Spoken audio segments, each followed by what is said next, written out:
প্রথমে যেদিকে চোখ রাখবো, রবীন্দ্রনাথের একমাত্র ভাস্কর্য তা উঠছে নিলামে।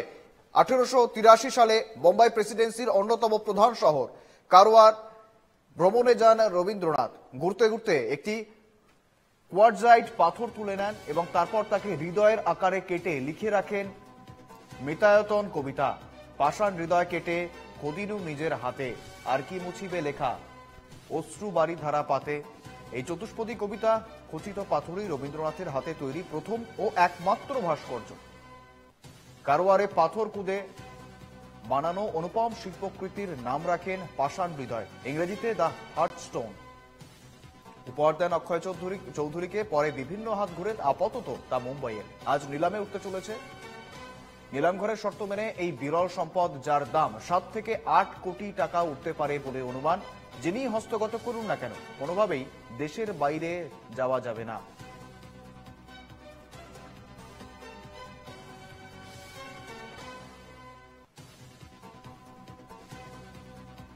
যেমনটা জানাচ্ছিলাম, রবীন্দ্রনাথের একমাত্র ভাস্কর্য নিলামে উঠছে, দাম 7 থেকে 8 কোটি টাকা। মুম্বাই নগরী ঘুরতে গিয়ে 1883 সালে বোম্বাই প্রেসিডেন্সির অন্যতম প্রধান শহর কারওয়ার ভ্রমণে যান রবীন্দ্রনাথ এবং ঘুরতে ঘুরতে একটি কোয়ার্টজাইট পাথর তুলে নেন। তারপর তাকে হৃদয়ের আকারে কেটে লিখে রাখেন মিতায়তন কবিতা। পাষাণ হৃদয় কেটে খদিনু নিজের হাতে, আর কি মুছিবে লেখা অশ্রু বাড়ি ধারা পাতে।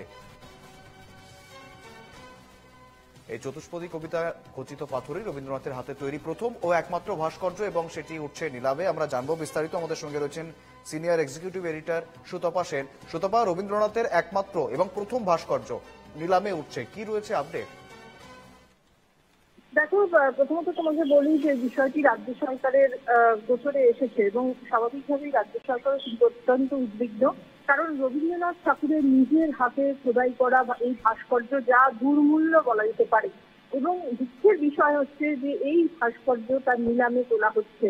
এর আগে একটি উদাহরণ রয়েছে, সেটা হচ্ছে যে মহাত্মা গান্ধীর চশমা নিলামে এসেছিল লন্ডন শহরে, এবং সেখানে কিন্তু ভারতীয় একজন ব্যবসায়ী তিনি এই চশমাটি নিয়ে দিয়েছিলেন আমাদের কেন্দ্রীয় সরকারকে। এক্ষেত্রেও সেরকমটা হবে কিনা সেদিকেই প্রশ্ন থাকছে। তার কারণ হচ্ছে যে যদিও নিলামে 7-8 কোটি টাকা দিয়ে এই দুর্মূল্য ভাস্কর্যটি তোলা হচ্ছে, কিন্তু তা হচ্ছে দেশের সম্পদ, এবং এই দেশের সম্পদকে এভাবে নিলামে তোলা যায় না।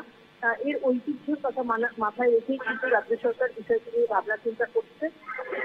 দেখার যে নিলামে ওঠার পরে কোনো ব্যবসায়ী তা কিনে নেন নাকি রাজ্য সরকার নিজেরাই অংশ নেবেন, সেটি এখনো পর্যন্ত পরিষ্কার নয়। কিন্তু সাধারণ মানুষের কাছে এটা অত্যন্ত দুঃখজনক। তার কারণ হচ্ছে আমরা জানি যে রবীন্দ্রনাথ ঠাকুরের যে নোবেল, সেই নোবেল কিন্তু আজ অব্দি ফিরে পাওয়া যায়নি। এবং তারপরে এইরকম একটা ঘটনা, যদিও এটা একটা বেসরকারি হাতে ছিল, কারণ রবীন্দ্রনাথ উপহার দিয়েছিলেন অক্ষয় চৌধুরীকে এবং হাত বদল হওয়ার পরে অন্য এক ব্যক্তির কাছে যা ছিল, এবং এই মুহূর্তে এই বেসরকারি হাত থেকে নিলামে তোলা হচ্ছে। কাজেই সামগ্রিকভাবে গোটা বিষয়টা অত্যন্ত দুঃখজনক এবং সেই বিষয়টির দিকে নজর রয়েছে রাজ্য সরকারের। একেবারে সুতপা, আমি আসবো তোমার কাছে। পাশাপাশি আরো প্রায় বেশ কয়েকটি চিঠিও তার নিলামে উঠছে সুতপা, 35টি প্রায় চিঠি, সেগুলোও নিলাম করা হবে।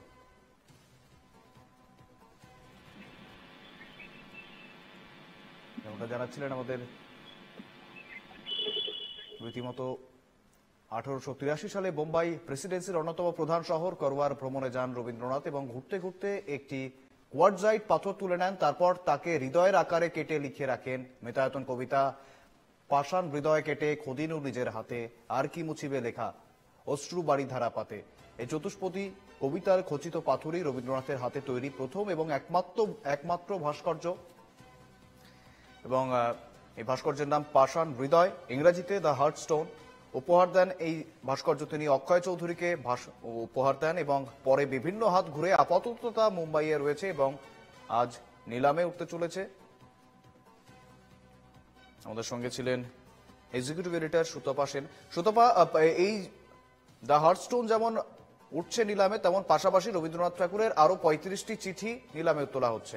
সুতপা, একদমই তাই। দেখো, গোটা বিষয়টি খুব দুঃখজনক। তার কারণ হচ্ছে যে আমাদের দেশে রবীন্দ্রনাথ ঠাকুর তার যে সমস্ত লেখা বা এই ধরনের যে ভাস্কর্য, এই প্রত্যেকটা জিনিস কিন্তু অত্যন্ত দুর্মূল্য, এবং এই বিষয়গুলোকে এভাবে নিলামে তোলার সিদ্ধান্ত নেওয়াটাও কিন্তু খুবই দুর্ভাগ্যজনক বলে মনে করা সুতপা, হচ্ছে। আমি তোমার কাছে আসবো। আমরা সরকারের- যোগাযোগ করেছি, সঙ্গে রয়েছেন শিক্ষাবিদ পবিত্র সরকার। পবিত্রবাবু, এনকেটিভি বাংলার পর্দায় আপনাকে স্বাগত।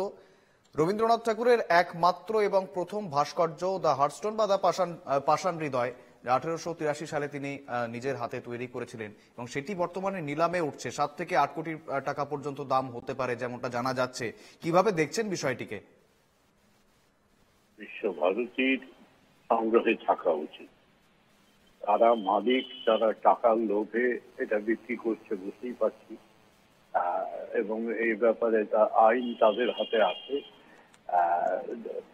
ধরে নিচ্ছে আইন অত বুঝি, কিন্তু এটা বিশ্বভারতীর বা রবীন্দ্র ভারতী বিশ্বভারতীর কাছে থাকা উচিত। বিশ্বভারতীরই এটা সংগ্রহ করা উচিত। যিনি মালিক তার সঙ্গে কোনো একটা বোঝাপড়া করে যদি কিছু মূল্য দিতে হয় তা দিয়ে ভারত সরকারের এগিয়ে আসা উচিত।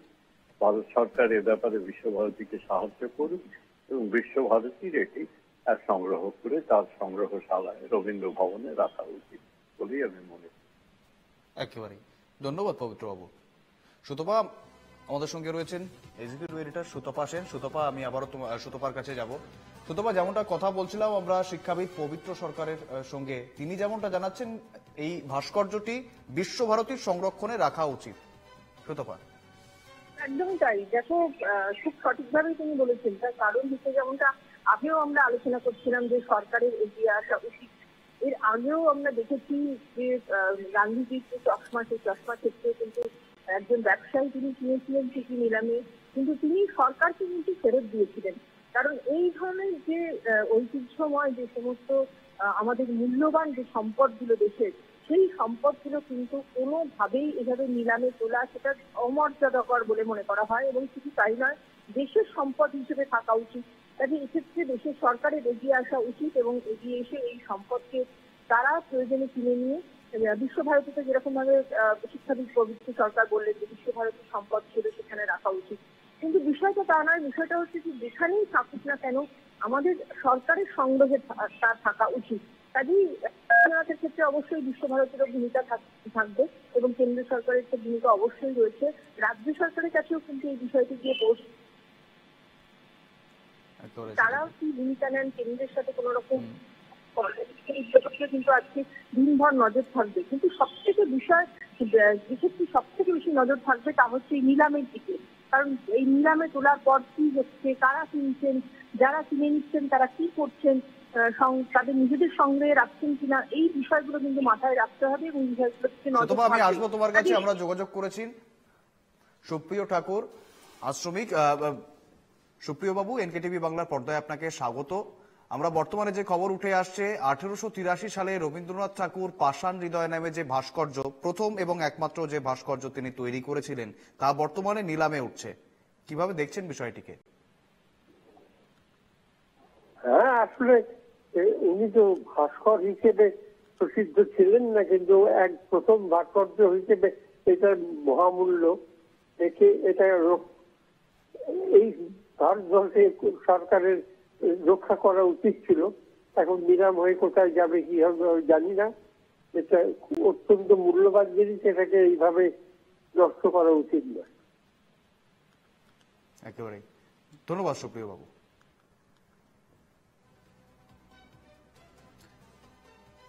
আমাদের সঙ্গে ছিলেন এক্সিকিউটিভ এডিটর সুতপা সেন। সুতপা, তোমাকেও ধন্যবাদ।